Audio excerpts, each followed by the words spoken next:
कलाकया चक्षुरुन्मीलितं येन तस्मै श्रीगुरुवे नमः। श्रीचैतन्यमनोभीष्टं स्थापितं येन भूतले स्वयं रूप सदा मह्यं ददाति स्वपदान्तिकं। वन्देऽहं श्रीगुरु श्रीयुतपदकमलं श्रीगुरु श्रीरूपं साग्रजातं सहगना रघुनाथं वितं तं सजीवं स्वाद्वैतं सावभूतं परिजं सहितं कृष्ण चैतन्य देवं श्री राधा कृष्ण पादान सहगना ललिता श्री विशाखावितांत च। नमो ओम विष्णुपादाय कृष्ण पृष्ठाय भूतले श्रीमते भक्ति वेदांत स्वामिन इति नामने। नमस्ते सरस्वती देवे गौरवाणी प्रचारिणे निर्विशेषा शून्यवादी पाश्चात देश तारिणे वांछा कल्पतरुभ्यश्च कृपा सिंधुभ्य एव च पतितानां पावनेभ्यो वैष्णवेभ्यो नमो नमः। नमो महावदान्याय कृष्ण प्रेम पदायते कृष्णाय कृष्ण चैतन्य नामने गौरते नमः। हे कृष्ण करुणा सिंधु दीन बंधु जगतपते गोपेश गोपिका कांत राधा कांत नमस्तुते। तप्त कांचन गौरांगी राधे बिंदावनेश्वरी विश्वभानुसुते देवी प्रणमामि हरिप्रिये। नीलांचल निवासाय नित्याय परमात्मने बलभद्र सुभद्रायां जगन्नाथाय ते नमः। जय श्री कृष्ण चैतन्य प्रभु नित्यानंद श्री अद्वैत गदाधर श्रीवासादि गौर भक्त बिंद मुखम करोति वाचालम पंगुलंगे गिरिम यत्कृपातमहं वंदे श्री गुरु दीनतारिणम परमानंद माधवम श्री चैतन्य ईश्वरम। हरे कृष्णा कृष्णा कृष्णा कृष्णा हरे हरे हरे हरे हरे राम राम हरे राम राम राम राम राम हरे हरे हरे। श्री श्री मंगलाचरण की जय श्री हरे की। हरे कृष्णा। आज के भागवतम कक्षा में सभी भक्तों का एक बार फिर से हार्दिक दिल से मेरा स्वागत है। उनके सभी भक्तों के चरणों में सादर प्रणाम है। अभी हम लोग कैंटो 1 का पाठ कर रहे हैं, चैप्टर 5। फर्स्ट जो 1, 2, 3 तीन चैप्टर में जो नेमिषारण्य के मुनियों ने 6 प्रश्न किए थे, उनका हमने डिटेल में क्या उत्तर है, जवाब है, हमने पढ़ा। उसके बाद में और सनक मुनि नेमिषारण्य के मुनियों के बिहाफ में और 3 प्रश्न करते हैं। सबसे पहले भागवतम का इतिहास क्या है, दूसरा सुत जो वक्ता है सुत गोस्वामी के बारे में बताइए, और तीसरा परीक्षित महाराज के बारे में जो महान भगवान के सुत भक्त थे, जिनके जन्म कर्म और मृत्यु तीनों ही क्या है बड़े आश्चर्य थे। तो उसकी बहुत उत्सुकता रहती है उसमें। तो अभी हम लोग जो पहला आउट ऑफ 3 पहला जो प्रश्न है भागवतम का क्या इतिहास है, उसको हम लोग डिटेल में पढ़ रहे हैं। जिसमें सबसे पहले भागवतम के लिए इतिहास के लिए यहाँ पर नारद मुनि जी, जब व्यासदेव टोटली कंफ्यूज्ड थे, इतने भी उन्होंने शास्त्र लिखने के बाद भी उनको आत्मतुष्टि नहीं थी, बहुत कंफ्यूज थे। तो नारद जी स्वयं आते हैं और उनको बताते हैं कि उनकी असंतुष्ट होने का कारण क्या है। तो पूरा डिटेल में शुद्ध भक्ति के बारे में नारद मुनि व्यासदेव को बता रहे हैं, और भक्ति कितनी दिव्य और महान होती है उसको और ज्यादा उसको स्थापित करने के लिए वो स्वयं अपना उदाहरण देते हैं कि पिछले कल्प में ब्रह्मा के पिछले दिन में मैं एक दासी का पुत्र था, मेरी माँ एक दासी थी, और किस प्रकार मैं चतुर्मास में भक्ति वेदांत उनके घर आए थे, और किस प्रकार उसकी माँ और वो स्वयं भगवान उन भक्तों का जो शुद्ध भक्त थे उनसे कथा सुनते थे और उनका जूठन खाते थे। तो ये हम पढ़ रहे, तो हमने कल क्या डिस्कस किया था उसको तुरंत हम 5 मिनट में उसको समराइज करते हैं। तो पहला जो श्लोक था उसमें 24 नंबर श्लोक में बहुत इंपॉर्टेंट हो गया। नारद जी बताते हैं कि जो भक्ति वेदांत होते हैं वो क्या होते हैं, निष्पक्ष होते हैं। पहला उन्होंने बताया वो निष्पक्ष होते हैं और उनका सभी आत्माओं को एक समान देखते हैं और उनका एकमात्र कार्य क्या होता है, भगवान के जो भक्त हैं, जो हम बद्ध जीव हैं, उनको जो भगवान से उनका विस्मृति हो गई है, भगवान को भूल गया, पुनः उनको किस प्रकार से भगवान से उनका संबंध को बनाया जाए, जोड़ा जाए। इसी उदाहरण में प्रभुपाद जी, इसी बात को लेकर प्रभुपाद जी बताते हैं कि चेतन महाप्रभु ने भी यही बताया है और वेदों का भी यही मुख्य 3 विषय है कि पहला भगवान के साथ जीवों का क्या संबंध है, उसको स्थापित करना, और वो कैसे करना, भक्ति करके, भक्ति के कार्य करना। और जब वो भक्ति के कार्य करते हैं तो क्या होता है, उसे पुनः भगवत धाम जाने का सुअवसर प्राप्त हो जाता है और यही जीवन का उद्देश्य है। ठीक है। और यहाँ पर प्रभुपाद जी एक बहुत अच्छी और बात बताते हैं जो हमको अपने जीवन में उतारना है, जो कि गुरु और माता पिता का एकमात्र कर्तव्य यही होता है। अगर हम सब वास्तव में हम अपने को गृहस्थ कहलाते हैं कि वास्तव हम गृहस्थ हैं, तो हमारा कर्तव्य क्या होता है कि शादी करने का उद्देश्य है इंद्रिय तृप्ति के लिए, हमें शादी नहीं करनी, हमें चेतन महाप्रभु की जो वाणी है उसको साकार करने के लिए। क्या, जारे देखो तारे को कृष्ण उपदेश हमारा क्या गुरु हो तारे, तो उसके लिए क्या है, तो ये प्रचार कौन करेगा, जारे देखो तारे को, तो उसके लिए हमें क्या है, कृष्णमय, जो कृष्ण भक्ति से ओतप्रोत हो वैसी संतान चाहिए। तो माता पिता का कर्तव्य है कि किस प्रकार वो बच्चों को माने गर्भास्थान से लेकर जब भी प्लानिंग है, माने कितनी बड़ी बात लिखा है कि माता पिता का कर्तव्य क्या होता है शुरू से ही, कि हमें ऐसी संतान को जन्म देता है जिससे कि हम अपने आचार्यों, गुरु और भगवान के आदेशों का पालन कर सके। ये ध्येय रख कर करके हमें ऐसी संतान को उत्पन्न, जिसको गर्भाधान संस्कार कहा जाता है, और शुरू से ही हम बच्चे को आध्यात्मिक संस्कार देकर उससे ये बता देते हैं कि ये भौतिक जगत दुखालय नहीं, इस भौतिक जगत में ये जो मनुष्य बोली मिली है बहुत दुर्लभ है, इसमें भक्ति करके स्वयं का कल्याण करके सबको भक्ति में बनाकर, और जो जितने बद्ध जीव हैं बाकी को बचाओ। भौतिक जगत में सड़ रहे हैं, क्या वर्ड यूज करेंगे, जो सड़ रहे हैं, तकलीफ आ रहे हैं, 3 तापों से सड़ रहे हैं, उनको इस भौतिक जगत से छुटकारा दिलाना है। तो ये बहुत इंपॉर्टेंट चीज है, यहाँ प्रभुपाद जी बताते हैं। ठीक है। फिर नारद जी बताते हैं कि जो भक्ति वेदांत थे उनका वो क्या है, झूठन खाते थे, और झूठन खाने से क्या होता था, तो यहाँ हम लोग ने कहा कि वो जो हमारे आचार्य हैं, जो भी भगवान के शुद्ध भक्त हैं, नॉर्मली उनकी अनुमति लेकर के ही हमें उनका प्रस्फुटन, उनका उच्छिष्ट ग्रहण करना चाहिए, है नॉर्मली है। तो ये चीज है, लेकिन प्रभुपाद जी ने तात्पर्य में कहा है कि बिना उनके परमिशन के भी ले सकते हैं, डिपेंडिंग ऑन सर्कमस्टांसेस, और हमारे जो सीनियर डिवोटी उनसे बात करके, क्योंकि कुछ छद्म वेदी भी होते हैं जिनको मालूम पड़ता है कि हाँ झूठन खाने से वो कल्याण हो जाता, तो वो भी उसमें थोड़ा सा जो भी है, छद्म वेदी होते हैं, कई इसकी बातें हैं, इसको हम बाद में डिस्कस करेंगे। जो पाखंडी है तो वो भी बोलते हैं अरे मैं शुद्ध भक्त हूँ, मेरा प्रसाद लो, मेरा झूठन लो, तुम्हारा कल्याण हो जाएगा। तो हमें शुद्ध भक्तों का झूठन लेना चाहिए। उससे क्या होता है, यहाँ पर नारद जी बोलते हैं कि उनका उच्छिष्ट लेने से, बहुत ध्यान से, मेरे सारे पाप नष्ट हुए। तो उनका झूठन लेने से क्या है, उनके मेरे सारे पाप नष्ट हो गए। और फिर क्या बोलते हैं, उनकी सेवा करने से, उनकी सेवा करने से उनका हृदय शुद्ध हो गया। उच्छिष्ट खाने से उनके पाप नष्ट हो गए और सेवा करने से उनका क्या है, जो हृदय है शुद्ध हो गया।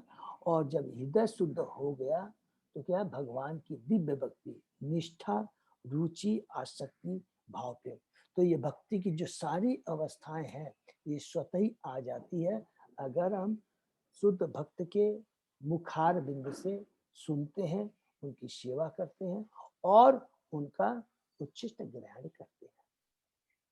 और इसमें एक प्रभुपाद जी ने और बहुत इंपॉर्टेंट बात कही थी कि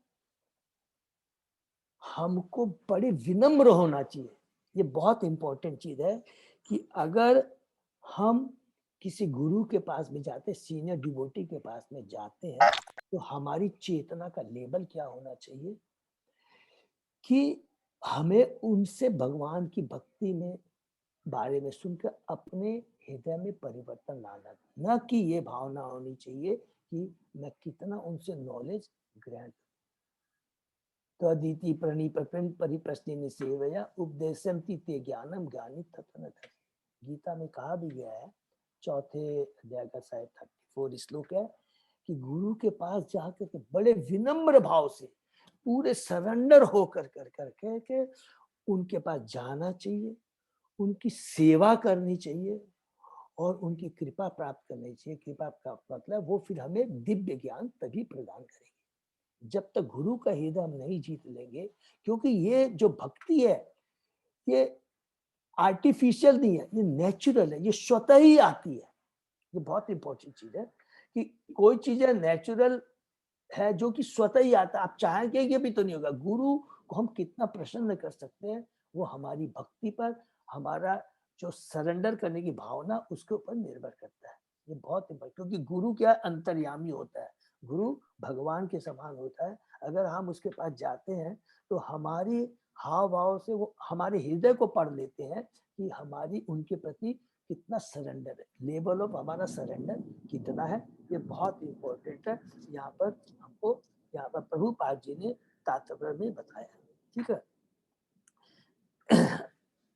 उसके बाद में उन्होंने बताया कि जो हमें ये सुनना चाहिए, जो भी भक्त है, जो भी हम भगवान की कथा सुनते हैं, वो क्या है, सही व्यक्ति, एकदम प्रॉपर वर्ड यूज किया प्रभुपाद जी ने तात्पर्य में, वो सही व्यक्ति होना चाहिए।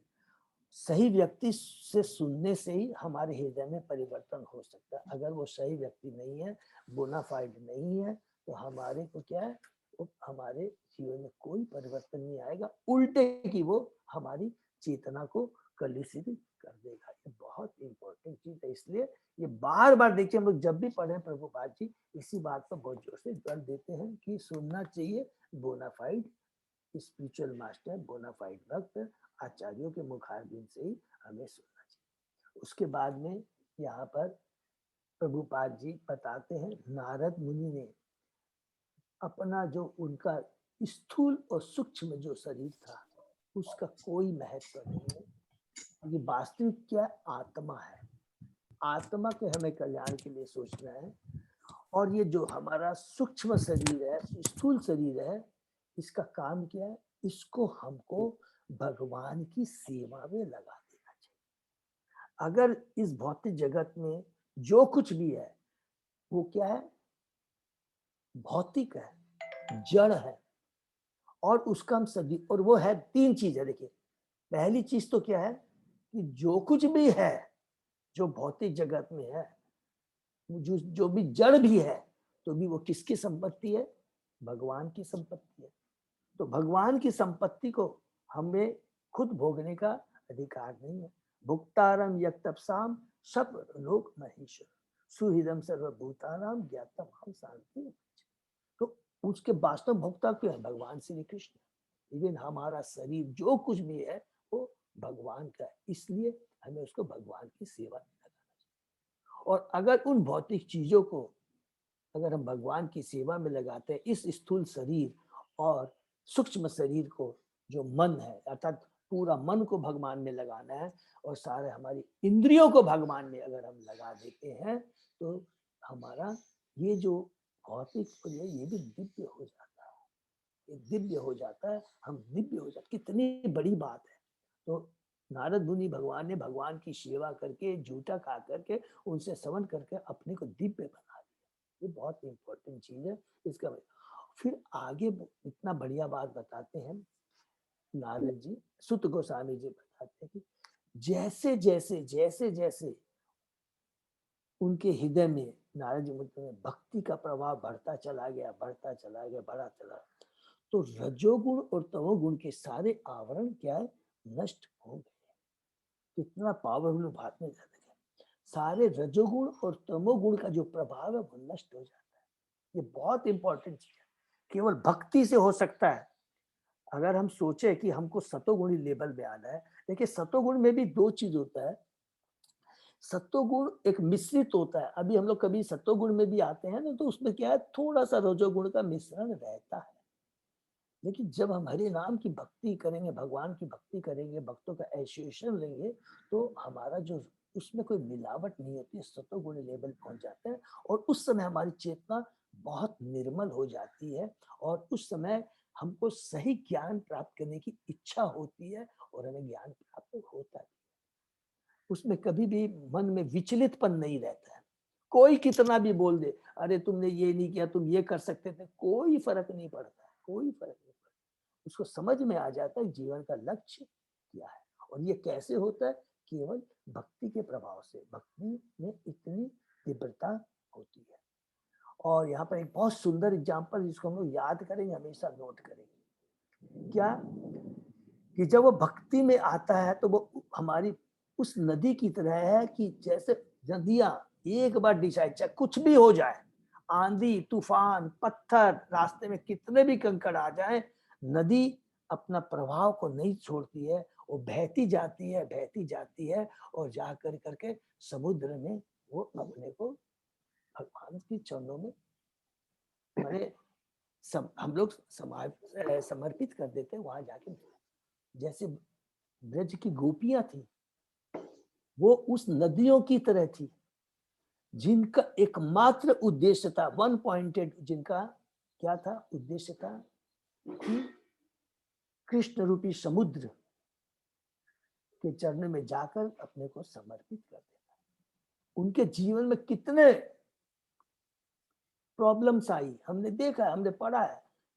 घर से प्रॉब्लम है, कितनी समस्याएं हैं, घर के ससुर बहुत इतना सुंदर वरना सब कुछ भूल गई वो, सुख दुख, क्या पहनी है, क्या खाया है, उनके बच्चे क्या कर रहे हैं, स्वामी क्या कर रहा है, कुछ नहीं सोचा। वन पर उन नदियों की तरह वो बस उनका भक्ति का प्रभाव बहता जाता है, बहता जाता है, जाता है, और जब तक जाकर कृष्ण के समुद्र पे, कृष्ण के चरणों में, कृष्ण है समुद्र के अलावा, उसमें जाकर के ही वो अपने सांस लेते।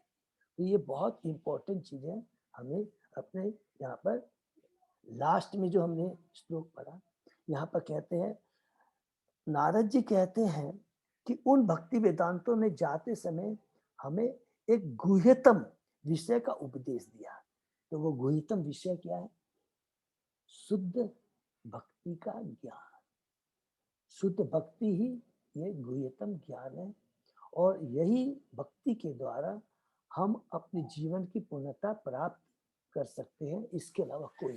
और जीवन की पूर्णता किसमें है, हम लोग फिर से रिपीट करेंगे, जीवन की पूर्णता क्या है, इस मनुष्य योनि को हम सार्थक कब कह सकते हैं, जब हम भक्ति कर कर करके भगवान से जो हमारा भूला हुआ संबंध है उनको पुनः स्थापित कर दे। यही गुह्यतम ज्ञान है, और इसी में जीवन की पूर्णता है हमारे जीवन की। ठीक है, तो इतना हमने पढ़ा, और आगे हम लोग श्लोक नंबर 32 से अजय प्रभु। हाँ प्रभु जी। हाँ प्रभु 32। ओके प्रभु, तो हम लोग उसे स्टार्ट करते हैं, ठीक है ना। ओम नमो भगवते वासुदेवाय, ओम नमो भगवते वासुदेवाय, ओम नमो भगवते वासुदेवाय। नारायण नमस्कृत्य नरं चैव नरोत्तमं, देवी सरस्वती व्यासं ततो जयम उदीरयेत्। नष्टप्रायेषु अभद्रेषु नित्यं भागवत सेवया, भगवती उत्तम श्लोके भक्तिर्भवति नैष्टिकी। आराधयो भगवान ब्रजेश तनय ततदाम वृंदावनम, रमया काचित् उपासना ब्रजबधू वर्गेण्या कल्पिता। श्रीमद्भागवतं प्रमाणम् अमलं प्रेमा पुमर्तो महान्, श्री चैतन्य महाप्रभो मतम् इदं तत् आदरो न पर। हरे कृष्णा कृष्णा कृष्णा हरे हरे, हरे राम राम राम हरि हरि। श्लोक नंबर 32। एतत् संसूचितं ब्रह्मन् तापत्रय चिकित्सितं यत् ईश्वरे भगवती कर्म ब्रह्मणि भावितम्। हे ब्राह्मण व्यास देव, यह विद्वानों द्वारा निश्चित हुआ है कि समस्त कष्टों तथा दुखों को हटाने की सर्वोत्तम औषधि यह है कि अपने सारे कर्मों को भगवान श्री कृष्ण की सेवा में समर्पित कर दिया जाए। हरि बोल। तो यहाँ पर नारद जी फिर व्यासदेव जी को बताते हैं कि जो वास्तविक जो है सर्वोत्तम दुख को हटाने की, जो भौतिक दुख है, जो हमारे जो 3 गुणों का जो प्रभाव है, अगर उसको हटाना है, इससे मुक्ति प्राप्त करनी है, तो एक बात सर्व विधि है कि हम अपने सारे कर्मों को भगवान की सेवा में समर्पित कर दिया जाए। तो थोड़ा सा हम लोग तात्पर्य पढ़ते हैं। श्री नारद मुनि ने स्वयं यह अनुभव किया कि मोक्ष का मार्ग खोलने या जीवन के समस्त कष्टों से छुट पाने के लिए सबसे सहज, देखिए कितना वर्ड लिखा, सबसे सहज तथा व्यवहारिक उपाय यह है कि सही तथा प्रामाणिक सोच से भगवान की दिव्य लीलाओं का विनीत भाव से श्रवण किया जाए। यही एकमात्र औषधि है। ये सारा भौतिक जगत कष्टों से ओतप्रोत है। मूर्ख लोगों ने अपने अपने क्षुद्र मस्तिष्कों के बल पर शरीर, मन तथा प्राकृतिक विपदाओं से संबंधित 3 प्रकार के कष्ट को दूर करने के अनेक उपचार ढूंढ निकाले हैं। देखिए, अभी लोग हैं जो सो कॉल्ड इंटेलिजेंट हैं, वो जो 3 ताप है, आदि देविक, आदि भौतिक, आध्यात्मिक को दूर करने के लिए उन्होंने अलग अलग उपाय निकाले हैं। सारा संसार इन कष्टों से उबरने के लिए कठिन संघर्ष कर रहा है, किंतु लोग यह नहीं जानते कि भगवान की स्वीकृति के बिना न तो किसी की योजना से न ही उपचार विधि से वांछित शांति प्राप्त की जा सकती है। देखिए, हम कितनी भी योजनाएं बना लीजिए, कितने भी प्लानिंग कर दें, कितना भी आविष्कार कर ले, जब तक भगवान की इच्छा नहीं होगी, एक पत्ता भी भगवान की इच्छा बिना हिला। आज हम लोग देख रहे हैं कि आज देखिए आदि देविक करुणा का जो प्रकोप है, हम भक्तों को हम बद्ध जीवों को किस प्रकार हम लोग उससे भयभीत हो रखे हैं, चारों तरफ हाहाकार हो रखा है।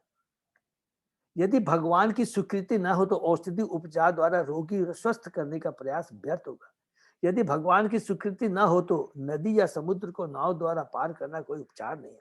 हमें निश्चित रूप से ज्ञात होना चाहिए कि भगवान ही परम स्वीकृति दाता है। अतः चरम सफलता के लिए या सफलता के मार्ग के अवरोधों से मुक्ति पाने के लिए हमें अपने सारे प्रयास भगवान को समर्पित कर देना चाहिए। जो कुछ भी हम करते हैं, माने हमको जो कुछ भी है, हमें भगवान को समर्पित करने का मतलब हो गया पूर्ण रूप से भगवान के ऊपर निर्भर हो जाए। अगर हम भगवान के पर निर्भर हो करके कार्य करेंगे तो क्या होगा? उस समय भगवान हमको गाइड करेंगे। इसलिए कहा गया कि हमको डिजायर करनी चाहिए। अगर एक बार हम डिजायर माने इच्छा व्यक्त करते हैं तो भगवान उस कार्य को देख करके 2 चीज करते हैं। उस इच्छा को पूर्ति करने के लिए सारी व्यवस्था करते हैं पहली चीज, और फिर उस कार्य को एग्जीक्यूट करवाते हैं, अरेंजमेंट करते हैं टू फुलफिल आवर डिजायर, और उसको अरेंजमेंट कर करके फिर उसको एग्जीक्यूट करते हैं। तो हमारा काम है खाली इच्छा व्यक्त करना। और हमारी इच्छा कौन सी होनी चाहिए, किस चीज के लिए होनी चाहिए? भगवान की भक्ति के लिए, भगवान की प्रेम के लिए। अगर हम सारी अपनी इच्छाओं को, कर्म रूपी इच्छाओं को अगर भगवान को समर्पित कर देते हैं तो भगवान उसमें क्या करते हैं, उसका अरेंजमेंट करते हैं और हमारी उसको एग्जीक्यूट करा कर हमारी इच्छाओं की पूर्ति। तो हमारी इच्छा केवल भगवान की जो इच्छा है वही हमारी इच्छा होनी चाहिए। भगवान की इच्छा क्या है कि तुम मेरे अंश हो, इस भौतिक जगत में छुटकारा कष्ट पा रहे हो, इस भौतिक जगत को छोड़कर तुम मेरे धाम आ जाओ, ये भगवान की इच्छा। तो उस भगवान की इच्छा पूर्ति के लिए हमें क्या करना है? हमें आचार्यों, शास्त्रों के आदेश का पालन करना है कि क्या है? भगवान की भक्ति करना। एकमात्र यही साधन है जिससे हमारे कष्ट दूर हो जाते हैं। और भक्ति का मतलब है कि सारे अपने कार्यों को, स्थूल शरीर, मन, सुस्थूल, सूक्ष्म, जो कुछ भी हमारे पास में है, मन को, बुद्धि को, हमारे शरीर को केवल भगवान की सेवा में, भक्ति में लगाए। भगवान सर्वव्यापी, सर्वशक्तिमान तथा सर्वज्ञ है। वे समस्त अच्छे या बुरे फलों के परम स्वीकृति दाता है। अतः हमें चाहिए कि हम अपने सारे कर्म भगवान की कृपा को समर्पित करें और उन्हें ही निर्गुण ब्रह्म, अंतर्यामी परमात्मा या भगवान के रूप में स्वीकार करें। तो ये भगवान का जानने के 3 पक्ष है। हमने बहुत डिटेल में गीता में बहुत अच्छे से डिस्कस किया है। ठीक है, ब्रह्म, परमात्मा, भगवान। फिर चाहे हम जो भी हो, हमें प्रत्येक वस्तु भगवान की सेवा में समर्पित करना चाहिए। यदि कोई ब्राह्मण, विज्ञानी, दार्शनिक, कवि आदि है, तो उसे चाहिए कि भगवान की श्रेष्ठता स्थापित करने के लिए अपने ज्ञान का उपयोग करे। ये देखिए बहुत इंपॉर्टेंट चीज है, इसको हम लोग अंडरलाएंगे। इसमें क्यों लिखा है यहाँ पर प्रभुपाद जी ने? प्रभुपाद जी का कहना था कि लोगों की क्या मेंटेलिटी रहती है, जिनको कोई काम धाम नहीं है, जिनको कोई ज्ञान नहीं है, वही लोग भक्ति में आ जाते हैं। लेकिन आज हमारे इस्कॉन में आप देखेंगे बड़े बड़े जो डॉक्टर्स हैं, बड़े बड़े जो इंजीनियर्स हैं, बड़े बड़े जितने भी आपके साइंटिस्ट है, साइंटिस्ट की बात करूं, दार्शनिक है, सारे है, सब क्वालिफाइड चार्टर्ड अकाउंट डॉक्टर सब है। वो सारों को प्रभुपाद जी क्यों देते थे? पहला ये, दे आर इंटेलिजेंट, वो चीज को समझ सकते हैं। और जब वो चीज को समझ कर कर करके अपने इंटेलिजेंस को, अपने नॉलेज को और शास्त्रों को अच्छी तरह से पढ़ कर कर करके जो लेस इंटेलिजेंट है उनको आकर्षित करते, उनको प्रभावित कर सकते हैं। ये बहुत इंपॉर्टेंट चीज है। तो इसलिए हमको जिस भी क्षेत्र में हमारी विद्वता है, क्योंकि कारण क्या है कि अल्टीमेटली ज्ञान एक ही है, वो भगवत गीता क्या है, भागवतम का ज्ञान। ज्ञान वही है जो हमारा कल्याण कर। और जितने भी हमने जिस भी लाइन, नंबर 1, नंबर 2, जिस भी एरिया में हमने एक्सपर्टाइज की है, उसका हम लोग पूरा उपयोग हम क्या कर सकते हैं, भगवान और भगवान के भक्तों के लिए कर। एक डॉक्टर है, वो उसने डॉक्टरी किया है, वो क्या करेगा, वो हमारे भक्तों का सेवा करेगा। इंजीनियर है बहुत बड़ा, सिविल इंजीनियर है, वो भगवान के मंदिर बनाने में हेल्प करेगा। चार्टर अकाउंटेंट है, किस प्रकार भगवान की जो भी हम बिजनेस करते हैं, जो भी हमारे मंदिर में जो व्यवस्था है, कैसे सारा फंड का अरेंजमेंट किया, सारा चीज हम 110% भगवान की सेवा में लगा सकते हैं। ये चीज का उद्देश्य अपनी इंद्रिय के तो ज्ञान प्राप्त करना अच्छा है, लेकिन उसका यूज कैसे करते हैं ये हमें जानना होगा। केवल एक ही है, भगवान की सेवा में यूज होना चाहिए, अपनी इंद्रिय के लिए नहीं। फिर आगे प्रभुपाद जी बोलते हैं, उसे चाहिए कि अर्जुन की भांति भगवान के लिए युद्ध करे। प्रारंभ में परम योद्धा श्री अर्जुन ने युद्ध करने से इनकार कर दिया था, किंतु जब भगवान ने उसे विश्वास दिलाया कि युद्ध करना आवश्यक है, तो उसने अपना इरादा बदल दिया और भगवान के लिए युद्ध किया। इसी प्रकार यदि कोई व्यापारी है, उद्योगपति है या किसान है, तो उसे चाहिए कि अपनी गाड़ी कमाई का खर्च भगवान के लिए करे। सदैव यही सोचना चाहिए कि जितना भी संचित धन है वह भगवान की संपत्ति है। संपत्ति को बाकी की देवी लक्ष्मी माना जाता है और भगवान तो नारायण या लक्ष्मीपति है। अतः लक्ष्मी को भगवान नारायण की सेवा में लगाने का प्रयत्न करो और सुखी बनो। जीवन के प्रत्येक क्षेत्र में भगवान की अनुभूति करने का यही रास्ता है। ये बहुत अंडरलाइन कर लेंगे, ये बहुत इंपॉर्टेंट चीज है। हाउ एवरी सेकंड हम भगवान को रियलाइज कर सकते हैं। हम जिस भी व्यवसाय में जो भी कुछ करते हैं, हम उसको भगवान से जोड़े रखें। हम बिजनेस करते हैं, कोई बात नहीं, हम उसको अपना भी जीवन चलाएं और भगवान और भगवान की भक्ति की सेवा में भी हम लोग लगाएं। अंततः सर्वोत्तम बात तो यही होगी कि समस्त भौतिक कार्य से छुटकारा पाकर अपने आप को भगवान की दिव्य लीलाओं के श्रवण में लगाए। किंतु ऐसा अवसर प्राप्त न होने पर, देखिए, किंतु ऐसा अवसर प्राप्त होने पर मनुष्य को चाहिए कि वह जिन जिन वस्तुओं के प्रति आकर्षित है उन्हें वह भगवान की सेवा में लगाने का प्रयास करे। शांति तथा संपन्नता का यही मार्ग है। जिस जिस चीजों के प्रति मेरा आकर्षण है वो भगवान की सेवा में लगाए। इसका मतलब क्या हुआ, हमारी अपनी इंद्र तृप्ति की जो इच्छा रहेगी, हमारी अपनी इंद्र तुष्टि की इच्छा, वो न होकर भगवान की तुष्टि के लिए कार्य हो जाएगा, और वो हमारी कार्य सोच सारे क्या हो जाएंगे, दिव्य हो जाएंगे और भगवान से संबंधित हो जाएंगे। तो ये बहुत अच्छा चीज है कि हम कुछ भी करें, हम कृष्ण को केंद्र में रख के करें। नेक्स्ट, आमयो यश्च भूतानां जायते येन सुब्रत ततेव हि आमयम द्रव्यम न पुनाति चिकित्सितम। हे श्रेष्ठ पुरुष, क्या भेषज विज्ञान की विधि से प्रयुक्त की गई कोई वस्तु उस रोग को ठीक नहीं कर देती जिससे वह रोग उत्पन्न हुआ? हरि बोल। कितना बढ़िया चीज लिखा है कि यहाँ पर प्रभुपाद जी बताते हैं कि जो वस्तु हमारे हानिकारक है, वही वस्तु हमारे रोग का निवारण भी बन जाता है। अगर कोई भौतिक चीज है, अगर हमको वो नुकसान करती है, वही भौतिक चीज हमको लाभ भी दिला सकती है। कैसे? कोई भौतिक चीज को अगर आप अपनी इंद्रिय तृप्ति के लिए भोगना चाहते हैं तो वो हमको भवबंधन में ला देगी। वही भौतिक चीज को अगर हम भगवान की सेवा में यूज करते हैं तो वही आध्यात्मिक हो जाती है और हमारे लिए कल्याणकारी हो जाती है। ठीक है, तात्पर्य में भी प्रभुपाद जी ने बहुत अच्छी बात बताई है, हम लोग उसको पढ़ते हैं। कुशल चिकित्सक अपने रोगी की चिकित्सा अनुपान द्वारा करता है। उदाहरणार्थ, कभी कभी दूध की बनी वस्तुएं खाने से आमाशय गड़बड़ा जाता है, किंतु जब उसी दूध को दही में परिणत करके उसमें कुछ अन्य औषधियां मिला दी जाती है तो वह उस गड़बड़ी को दूर कर देता है। उसी प्रकार भौतिक जगत के ताप त्रय को केवल भौतिक कार्य से दूर नहीं किया जा सकता। ऐसे कार्य को उसी तरह आध्यात्मिक बनाने की आवश्यकता है। जिस प्रकार पहले लोहे को अग्नि में लाल कर दिया जाता है और तब अग्नि अपना कार्य करती है, इस प्रकार किसी वस्तु की भौतिक धारणा तुरंत ही बदल जाती है यदि हम उसे भगवान की सेवा में लगा देते हैं। तो देखिए, उस भौतिक वस्तुओं की जो नेचर है उसकी कैरेक्टरिस्टिक चेंज हो जाती है, अर्थात वो भौतिक न रह के आध्यात्मिक हो जाती है अगर हम उसको भगवान की सेवा में लगाते। आध्यात्मिक सफलता का यही रहस्य है, यही इसको अंडरलाइन कर लेंगे, आध्यात्मिक सफलता का यही रहस्य है कि जब भी हम अपने इंद्रिय तृप्ति के लिए कुछ भी सोचते तक है, करने की बात सुनिए, अगर सोचते तक भी है वो दुख का कारण हो जाता है। अरे मेरे पास इतना होता, अगर ये ऐसा होता, इसके पास इतना है, वो भी हमारे मानसिक दुख का कारण बन जाता है।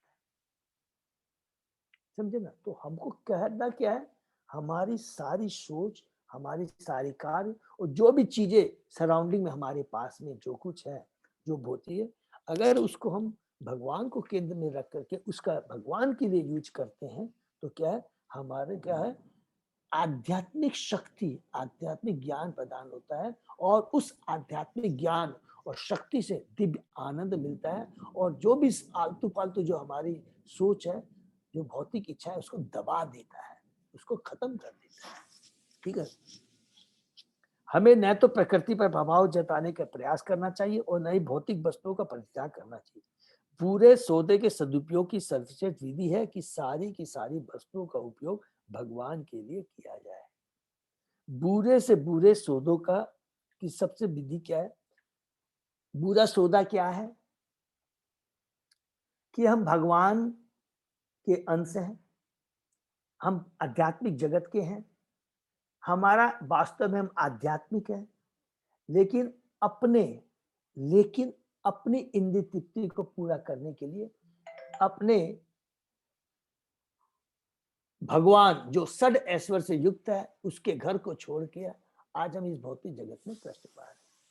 तो प्रभुपाद जी यहाँ कहते हैं कोई बात नहीं है, अगर तुमने आध्यात्मिक शरीर छोड़ करके भौतिक शरीर ग्रहण कर लिया है, चलो तुमने गलत डिसीजन ले लिया, ठीक है, तुमने डिसीजन गलत ले लिया तो भी घबराने की बात नहीं है। अगर इस शरीर को, भौतिक शरीर को अगर भगवान की सेवा में लगा देते हो तो कहते हैं कि उस घाटे के सौदे का हमने सदुपयोग किया, अगर वही इस भौतिक शरीर को अपने दिन तृप्ति के लिए यूज करते हैं तो ये अच्छा नहीं। हरे कृष्ण प्रभु। हाँ प्रभु, बोलिए प्रभु। Best use of bad bargain. Yes प्रभु, यस, हरि बोल। Best use of bad bargain, ठीक है ना। तो हमने गलती कर दी है कि ये भौतिक शरीर लेकर के, कोई बात नहीं, घबराना नहीं है, इसको भगवान की सेवा में लगा दो तो ये भी आध्यात्मिक बन जाएगा और हमारा जो गलती है भगवान माफ कर देंगे और पुनः हम लोग क्या है, जो गलती है उसका रेक्टिफिकेशन हो जाएगा, हम पुनः भगवान के धाम जा सकते हैं। बहुत इंपॉर्टेंट। ठीक है, नेक्स्ट। एवं निर्णाम क्रिया योगा सर्वे संस्कृति हेतव ते एव आत्म विनाशाय कल्पन्ते कल्पिता परि। इस प्रकार जब मनुष्य के सारे कार्यकलाप भगवान की सेवा में समर्पित होते हैं तो वही सारे कर्म जो उसके शाश्वत बंधन के कारण होते हैं कर्म रूप वृक्ष के विनाश करता बन जाते हैं। अरे कितना बढ़िया बात है। वही जो कर्म जो बंधन का कारण है वही क्या है, कर्म रूपी वृक्ष के विनाश करता बन जाते हैं। अगर हम आध्यात्मिक कार्य करते हैं, भगवान की सेवा में लगाते हैं, तो जो भी हमारे कर्म का जो वृक्ष है जो तैयार हो गया है वो क्या है, हमारा वो पूरा नष्ट हो जाता है। अगर हमारे जो उसी चीजों को जो अगर हम आध्यात्मिक भगवान की सेवा में लगा देते। भगवत गीता में जीवों को निरंतर व्यस्त रखने वाले सकाम कर्म की तुलना वट बीज से की गई है क्योंकि इसकी जड़ें बहुत गहरी होती है। जब तक सकाम कर्म की भोग इच्छा रहती है, देखिए बहुत ध्यान से हम पढ़ेंगे, तब तक कर्म के अनुसार आत्मा का ध्यान तक एक शरीर से दूसरे शरीर में, एक स्थान से दूसरे स्थान में होता रहता है। जब तक सकाम करने की इच्छा, इंद्र तृप्ति की भोगने की इच्छा रहती है, तब तक क्या होता है, हम इस जन्म मृत्यु जरा व्याधि के चक्कर में घूमते रहते हैं, चाहे वो पुण्य कर्म कर ले या पाप कर ले। ऐसा करने से मनुष्य का कार्य कर्म योग में अथवा उस मार्ग में बदल जाता है जिससे मनुष्य अपनी स्वाभाविक प्रवृत्ति के अनुसार कर्म करते आध्यात्मिक सिद्धि प्राप्त कर सकता है। यहाँ पर आत्मा समस्त सकाम कर्म की कोटियों का सूचक है। निष्कर्ष यह निकलता है कि जब समस्त सकाम तथा अन्य कर्मों को भगवान की सेवा में लगा दिया जाता है तो फिर नए कर्म नहीं उत्पन्न होते।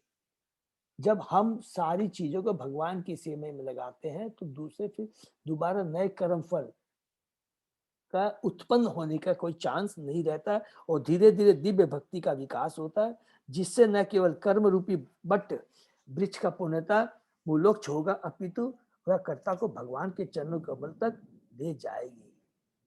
सारांश यह है कि मनुष्य को सर्वप्रथम ऐसे शुद्ध भक्तों की संगति खोजनी होती है जो न केवल वेदांत के पंडित हो अपितु स्वरूप सिद्ध तथा भगवान श्री कृष्ण के अनंत भक्त हो।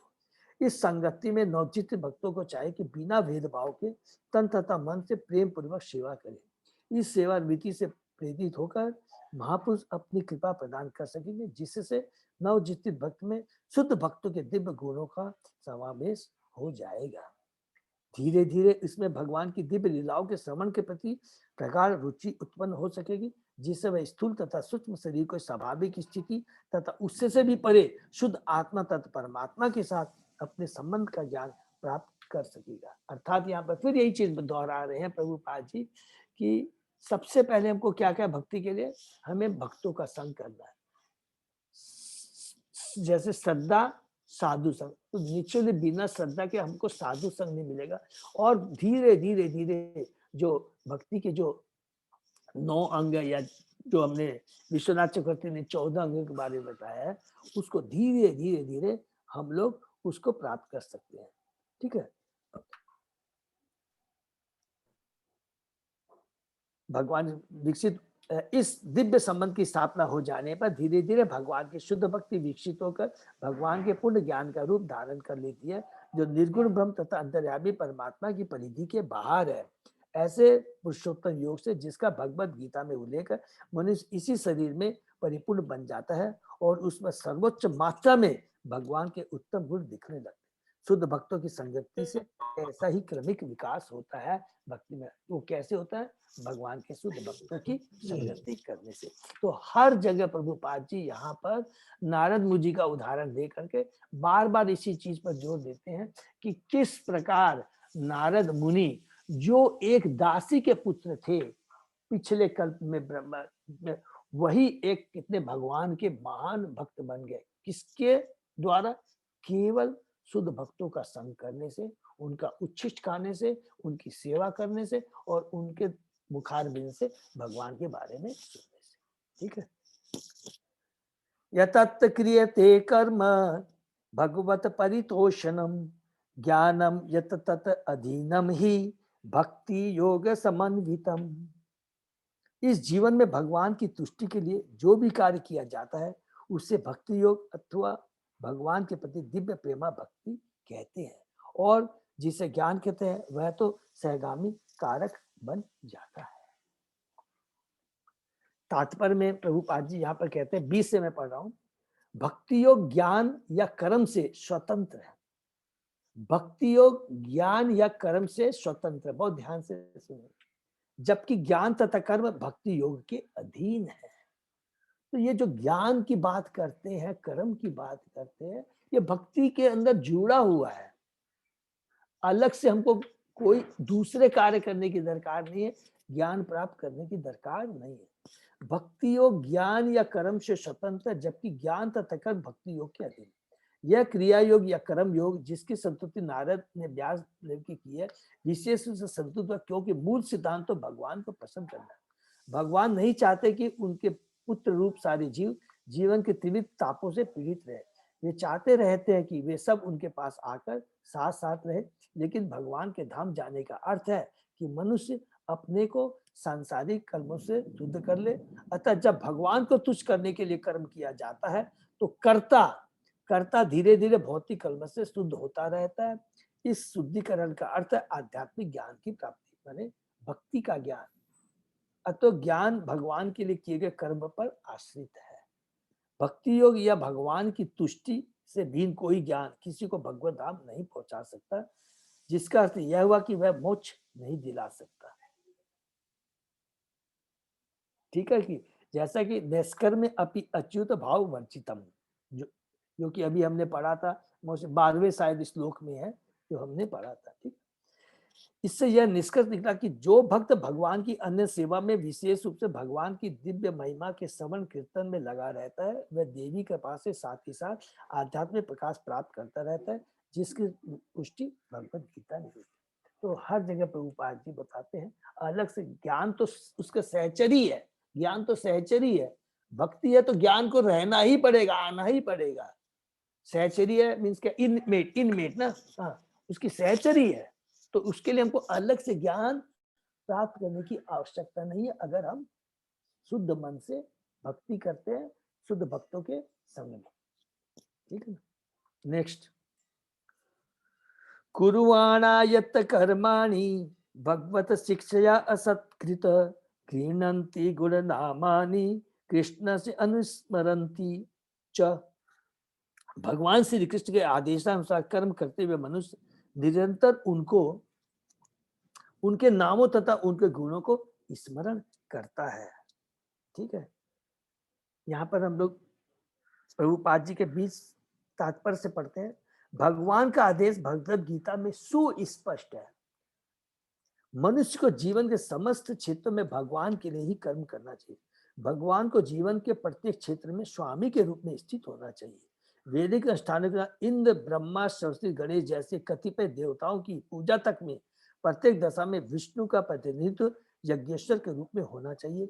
ऐसा विधान है कि विशिष्ट देवता की पूजा विशेष कार्य के लिए की जाए, लेकिन फिर भी विष्णु की उपस्थिति अनिवार्य रहती है, जिससे से कार्य भली भांति संपन्न हो। हरि बोल।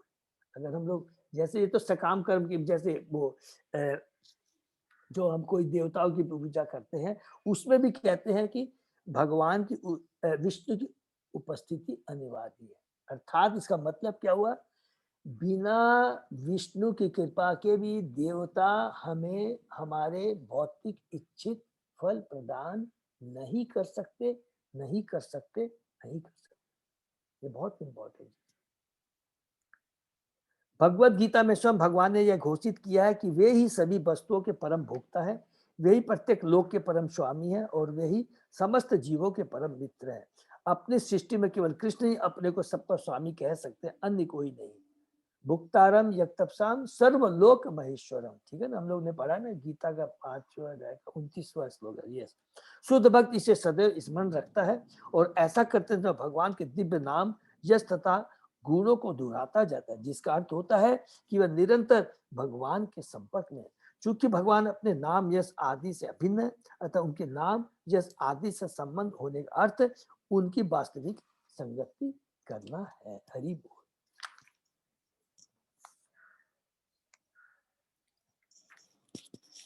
नेक्स्ट तात्पर्य प्लीज मेरा रिक्वेस्ट जरूर पढ़ेंगे पूरा डिटेल में। प्रभु जी एक ही चीज को प्रभुपाद जी यहाँ दोहरा रहे हैं कि शुद्ध भक्तों का संग बहुत जरूरी है। जो भी हम भगवान की, जो भी भगवान से संबंधित कार्य करें, उसमें कहते हैं शुद्ध भक्त के निर्देशन में ही वो सारे कार्य संपन्न होने चाहिए। इसमें भी प्रभुपाद जी पूरे डिटेल के तात्पर्य में यही बात को दोहराते हैं। नेक्स्ट, ओम नमो भगवते तुभ्यं वासुदेव धीमहि प्रद्युम्नाय अनिरुद्धाय संकरणाय नमः नमः च। आइए हम सब वासुदेव तथा उनके पूर्ण अंश प्रद्युम्न, अनिरुद्ध तथा शंकर सहित उनकी महिमा का कीर्तन करें। पंचरात्र के अनुसार नारायण ईश्वर के समस्त अंशों के आदि कारण है। ये अंश है वासुदेव, संकर्षण, प्रद्युम्न तथा अनिरुद्ध। वासुदेव संकर्षण बाएं दाएं आसीन है, प्रद्युम्न संकर्षण के दाएं और अनिरुद्ध वासुदेव की बाईं ओर आसीन है। इस प्रकार ये चारों देव जगह आसीन रहते हैं। तो इसका हम लोग ने डिटेल में डिस्कस किया था और मुझे विश्वास है कि हम सब भक्तों को क्लियर हो गया था। भगवान श्री कृष्ण से प्रथम जो उनका एक्सपांशन है बलदेव है, फिर बलदेव से वासुदेव, शंकरसन, प्रद्युम्न, अनिरुद्ध, फिर उसी प्रकार नेक्स्ट जो एक्सपांशन होता है महाशंकर, नारायण पहले, फिर नारायण से महाशंकरसन, महाशंकरसन, वासुदेव, प्रद्युम्न, अनिरुद्ध। इसको और हम लोग जब चेतन चरित्र करेंगे तो डिटेल में डिस्कस करें। अर्थात भगवान कृष्ण ही फिर यहाँ रिपीट करेंगे क्या है कि एते चांस कला पुंस कृष्णस्तु भगवान। तो जो कुछ भी है ये क्या है कि ये सब जितने भी हम बात करें ये भगवान कृष्ण उनके स्वांश है, ये स्वांश है। तात्पर्य है कि कोई भी आदान प्रदान चाहे वह सकाम कर्म के क्षेत्र में या ज्ञान के क्षेत्र में जिसका परम लक्ष्य परमेश्वर की दीप अनुभूति नहीं होता व्यर्थ माना जाता है। इसलिए नारद ने अपने अनुभव के आधार पर अन्य भक्ति की प्रकृति की व्याख्या की है, जिसमें प्रगतिशील भक्ति कार्यों की क्रमिक विधि से भगवान तथा जीव के मध्य अंतरंग संबंध विकसित किया जाता है। भक्ति कार्यों की क्रमिक विधि से, ठीक है ना। तो अभी हम लोगों ने बहुत डिटेल में कई बार पढ़ लिया है सब। नेक्स्ट, इति मूर्ति अभिधानेन मंत्र मूर्तिम अमूर्तिकम यजते यज्ञ पुरुषम स सम्यक दर्शन उमान। इस प्रकार वही वास्तविक दृष्टा है जो दिव्य मंत्र मूर्ति श्री भगवान विष्णु की पूजा करता है, जिनका कोई भौतिक रूप नहीं होता। हमारी यहाँ पर डिटेल में हम लोग थोड़ा तात्पर्य पढ़ेंगे कि जो भगवान कृष्ण है जिनका दिव्य रूप होता है, जिनका कोई भौतिक रूप नहीं है, भौतिक शरीर नहीं है, सारा आध्यात्मिक, वही वास्तविक दृष्टा है। हमारी जो वर्तमान इंद्रिया, थोड़ा सा पढ़ लेते हैं, हमारी वर्तमान इंद्रिया भौतिक तत्वों की बनी है, अतः वे भगवान विष्णु के दिव्य रूप को ठीक से अनुभूति नहीं कर पाती। अतः उनकी पूजा कीर्तन की दिव्य विधि के माध्यम से उच्चारण प्रतिरूप में की जाती है। जो वस्तु हमारी अपूर्ण इंद्रियों के क्षेत्र के बाहर है उससे उच्चारण प्रतिरूप के द्वारा ही भली भांति अनुभव किया जा सकता है। यदि कोई दूर खड़ा ध्वनि उत्पन्न करे तो उसका सही से अनुभव होता है। यदि भौतिक दृष्टि से यह संभव है तो फिर आत्मिक दृष्टि से क्यों नहीं होगा। यह कोई संदिग्ध निराकार अनुभव नहीं है, यह उन दिव्य ईश्वर का वास्तविक अनुभव है और सच्चिदानंद रूप है। हमको क्या करना है, हमारी जो इंद्रिया है हम भगवान को अपने इस भौतिक इंद्रियों से अनुभव कर। भगवान क्या अदोक्ष है, अदोक्ष का मतलब क्या हो गया कि जो भौतिक इंद्रियों से परे है, ठीक है। और भगवान का क्या है, कोई भौतिक स्वरूप नहीं होता। ये हम लोग ने बहुत बार डिस्कस कर लिया है, ठीक है ना। नेक्स्ट, इमं स्व निगमं ब्रह्मन् अवेत्य मत अनुष्ठितम अदात में ज्ञानम ऐश्वर्यम स्वस्मिन भावम च केशव। हे ब्राह्मण, इस प्रकार सर्वप्रथम भगवान कृष्ण ने मुझे वेदों के गुह्यतम अंशों में निहित भगवान के दिव्य ज्ञान का, फिर आध्यात्मिक ऐश्वर्य का और तब अपनी घनिष्ठ प्रेमा भक्ति का वर दिया। किसके बारे में बता रहे हैं? नारद जी व्यास देव जी को बता रहे हैं उन वेदांतवादी के बारे में। दिव्य शब्द द्वारा भगवान के साथ संसर्ग सर्वात्मा भगवान श्री कृष्ण से अभिन्न है। भगवान तक पहुंचने की यह सबसे पूर्ण विधि है। भगवान के साथ ऐसे शुद्ध संसर्ग द्वारा जो भौतिक विचारों के अपराधों से रहित है, भक्त भौतिक स्तर से ऊपर उठकर वैदिक साहित्य के तात्पर्य को समझ सकता है, जिसमें दिव्य संसार में भगवान का अस्तित्व सम्मिलित है। जो अपने गुरु तथा भगवान में अनन्य श्रद्धा रखता है, उससे भगवान क्रम से अपने स्वरूप का साक्षात्कार कराते हैं। ये इंपॉर्टेंट लाइन है इसमें, जो इसको अपने पढ़ लेंगे। जिसकी अपने गुरु और भगवान में अनन्य श्रद्धा रखता है, उससे भगवान क्रम से अपने स्वरूप का साक्षात्कार स्वयं करता है। अर्थात भक्ति प्राप्त करना, भक्ति प्राप्त करना, भगवान की कृपा प्राप्त करना, भगवान का दर्शन करना, ये हमारे हाथ में नहीं है। भगवान कम और गुरु को जिस अनुपात में, जितनी श्रद्धा के संग उनकी भक्ति करते हैं, भगवान कृष्ण उसी अनुपात में हमको अपने को वो प्रकाशित करते हैं गुरु के माध्यम से। इसलिए सबसे इंपॉर्टेंट चीज, बार बार मैंने जितना भी हम लोगों ने पढ़ा है, इसी चीज का रिपीटेशन हुआ है कि क्या है, हम जो को भक्ति इज इंपॉर्टेंट, ये हमने स्टेब्लिश किया। और भक्ति कैसे की जाए? गुरु की शरण में जाकर करके, उनकी सेवा कर करके, पूरी श्रद्धा के साथ, विनय भाव के साथ हमको उनको समर्पित करना है। तभी, और जितनी हमारी इस श्रद्धा का लेवल होगा, जितनी हमारी उनके प्रति समर्पण होगा, उसी अनुपात में, उसी रेशियो में हमको भगवान उस गुरु के माध्यम से प्रकाशित करेंगे, अपने को भगवान प्रकाशित करेंगे। ठीक। त्वम अपि अभद्र सुत विश्रुतम विभो समापयते येन विदाम बुभुस्थितम ताख्या ही दुखे मुहु अदीत आत्मानम सकलेश निर्वाणम उशंति न अन्यथा। अतः कृपा करके सर्वशक्तिमान के उन कार्यकलापों का वर्णन करो जिसे तुमने वेदों के अपार ज्ञान से जाना है, क्योंकि उससे महान दिव्य जनों की ज्ञान पिपासा की तृप्ति होगी और साथ ही सामान्य लोगों के कष्टों का शमन होगा और भौतिक दुखों से सदैव, जो भौतिक दुखों से सदैव पीड़ित है, निसंदेह इन कष्टों से उबरने का कोई अन्य साधन नहीं है। यहाँ पर लास्ट श्लोक में नारद जी ने व्यास देव जी को बता दिया। क्या चीज बताया? तुमको भगवान के कार्यकलापों का वर्णन करना, भगवान की दिव्य लीलाओं का श्रवण कीर्तन स्मरण करना है। उसी से ही इस भौतिक जगत में जो हम बद्ध जीव कष्ट पा रहे हैं, पीड़ित हो रहे हैं, उससे उनको छुटकारा मिलेगा। निसंदेह इस कष्टों से उबरने का कोई अन्य साधन नहीं है। तो अल्टीमेटली कष्ट क्या है जीवन का?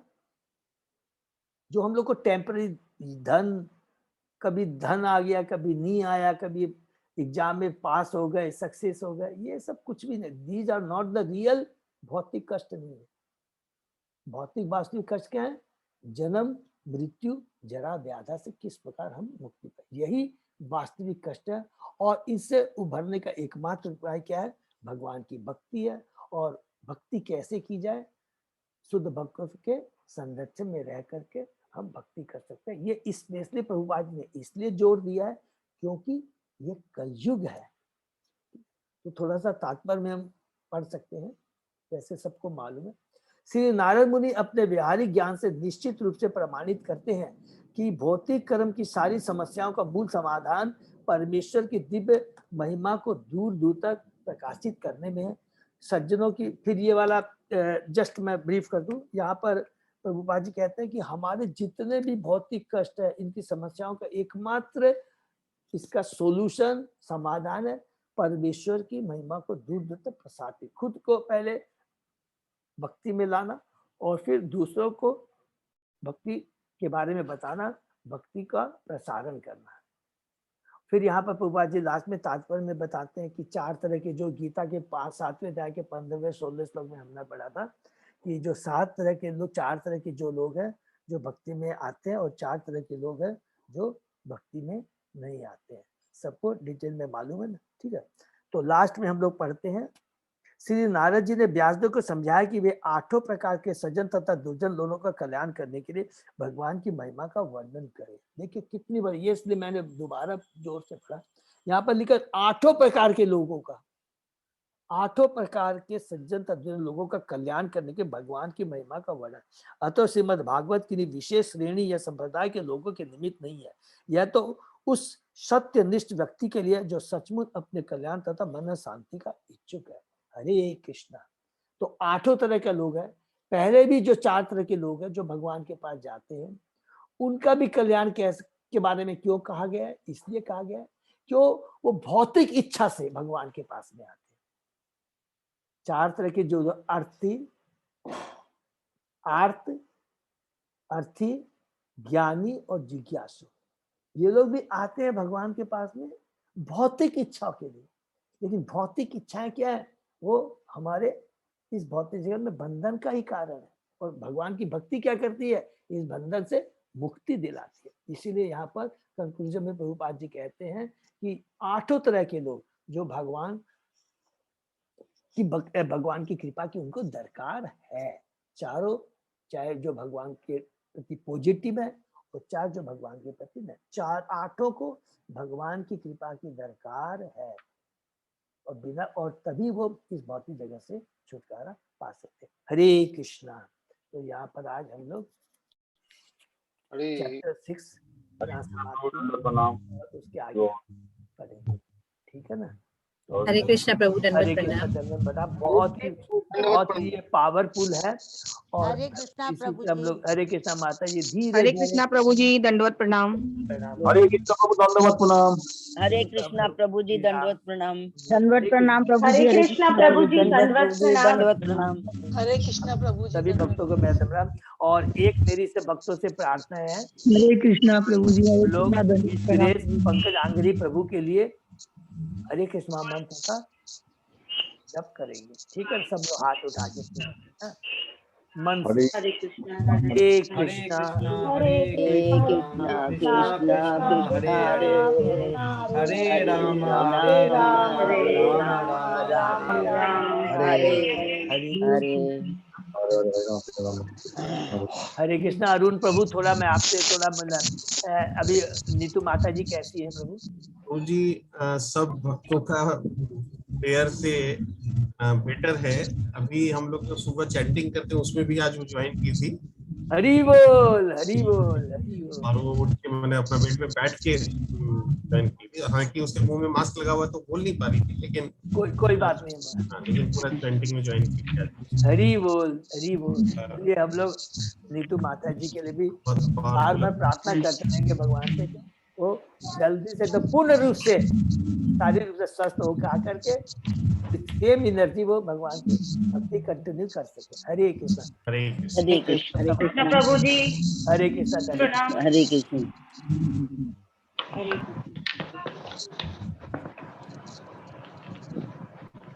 सही भक्तों का बहुत बहुत धन्यवाद।